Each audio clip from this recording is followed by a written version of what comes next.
As the US attack looms on Iran, Tehran is making sure that its top leadership remains intact in case of any eventuality.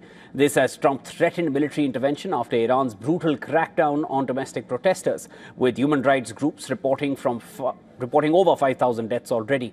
According to a report, Iran's supreme leader Ayatollah Ali Khamenei has been moved into a special underground shelter in the capital city after senior military and security officials assessed an increased risk of a potential US attack. The report further added that the Supreme Leader's third son, Masoud Khamenei, I repeat that, Supreme Leader's third son, Masoud Khamenei, has taken over day-to-day management of the leader's office, functioning as the de facto main channel for coordination between the executive branches of the government and security forces. The Fars news agency reported that Iran's Supreme National Security Council has officially greenlit the end of more than 2 weeks of a digital blackout, during which thousands of protesters were killed. Though it also added that internet connectivity remains unstable due to technical complications. The IRGC-affiliated media quoted the CEO of Iran's telecommunications company, who suggested that problems affecting access to the internet are expected to be resolved on Sunday. The official said the efforts were underway to stabilize connectivity after intermittent disruptions. From around midday on Saturday, many users across Iran briefly regained access to the internet. However, the connection was short-lived and it was in fact unstable. The son of Iran's President Masoud Pezeshkian called on Saturday for internet connectivity to be restored. Youssef Pezeshkian warned that more than 2 weeks of blackout could exacerbate anti-government sentiments. As the air grows thick with the likelihood of a conflict between the two rivals, several major airlines have begun rerouting and cancelling some flights across West Asia. The list includes KLM, Air France, Lufthansa, British Airways and Finnair. Parallel to this, human rights activist news agency said that on the 28th day of the protests, the death toll has crossed the 5,400 mark, while more than 17,000 deaths are currently under investigation. The Iranian government has put the toll at 3,117, and this includes nearly 2,400 deaths that they've labeled as martyrs. On the other hand, Iranians around the world continue to hold rallies and marches in support of protests inside the country. One such protest was organized in German capital Berlin, where around 3,000 rallied to demand the removal of Iran's clerical leadership. Protesters prominently displayed Iran's pre-Islamic Revolution lion and sun flag, which was a symbol of Iran's former monarchy, while also emphasizing their opposition to being labeled supporters of the late Shah. So they're not calling for the monarchy to return when they unfurl these flags. They are simply insisting that their focus was on building a democratic future for Iran through free elections. Most of these people here, they are younger generation who has been born after the so-called Islamic Revolution. So you cannot accuse us of being Shah supporters, and we all say we don't want to go back. We are looking at future, and as Crown Prince himself said it, after the freedom of Iran, there would be a free election, and people are going to choose what kind of regime they want. Amidst this, the US president is also planning to repatriate Iranian migrants from US despite their home country still reeling from massive protests. The National Iranian-American Council said that it had learned about Trump administration's plan to restart deportation flights to Iran. A diplomat representing Tehran's interests in the United States said that about 40 Iranians were to be deported from an airport in Phoenix, Arizona.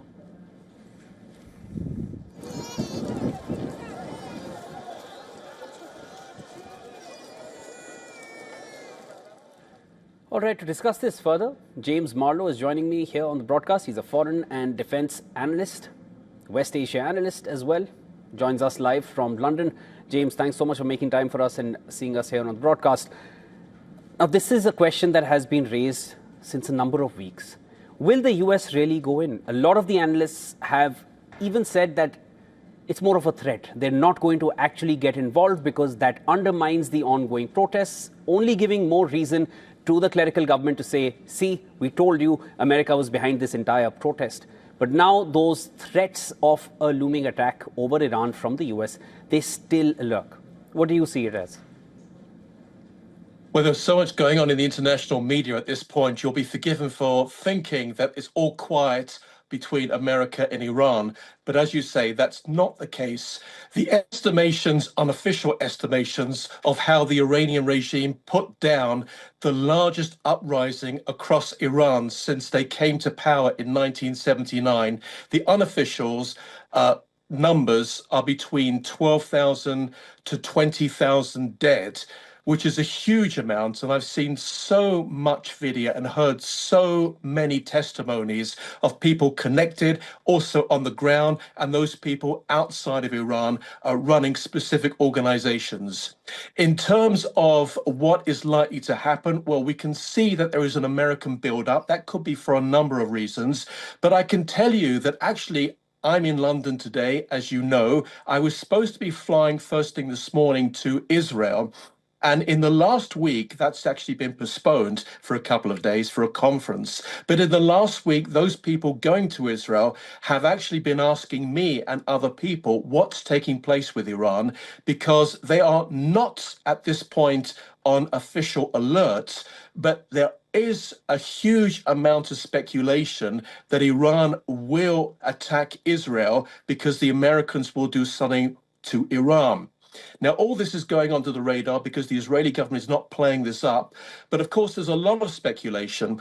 President Trump at this point needs to move very carefully on this, just like he did with Venezuela. In Venezuela, the regime is still exactly the same. They just grabbed the head of the regime, but the regime is still continuing. They would like to do something similar in Iran, but that seems to be almost impossible. You want to get rid of the Ayatollah Ali Khamenei, who, as you say, has gone into a bunker, but that's probably more to do with the fact of his sickness. He hasn't been well for a couple of years, and I understand that he's actually deteriorating in terms of his health. So that could be just to make sure that he's getting the proper medical care. But James, we just don't know what is likely to happen. Understood. James, you mentioned Israel there, and let me come to the next point here. If there is a move from the US side on Iran, that possibility of Iran taking out its own retaliation on Israel instead of going right back at US is very real. And if we go back to the war in June, the 12-day war, Israel did not come out of it without hurt. It did not come out of it without taking missiles from Iran. Iran is not a Venezuela. Iran is armed. Do you feel US would be considering this before carrying out any kind of activity in Iran? And if it does, what kind of impact will Israel be bracing for? Well, actually, I would disagree with that. I think Israel came out of it very, very well. There's many people in Israel that was actually surprised that there was absolutely no casualties. You're right, hundreds and hundreds of thousands of missiles, of drones, of various other attacks taking place. Many of them were shot down. Most of them were shot down. I think it was more than 95%. Some of them got through. They caused some damage. But what Israel did, it managed within the first 4 or 5 hours to completely take out the Iranian air defense systems, which nobody actually imagined would actually take place. And then they pinpoint specific targets from the Iranian Revolutionary Guards, their main generals, specific politicians. They took out Iranian nuclear scientists, and they knew exactly where to go. Clearly, they had people on the ground giving them the intelligence, but a lot of people were very surprised. The attack from Iran against Israel was expected to be much, much worse. So Iran right now is hurting. They're weak at this point. Hezbollah, most of its leadership has been taken out. Of course, they're still in power.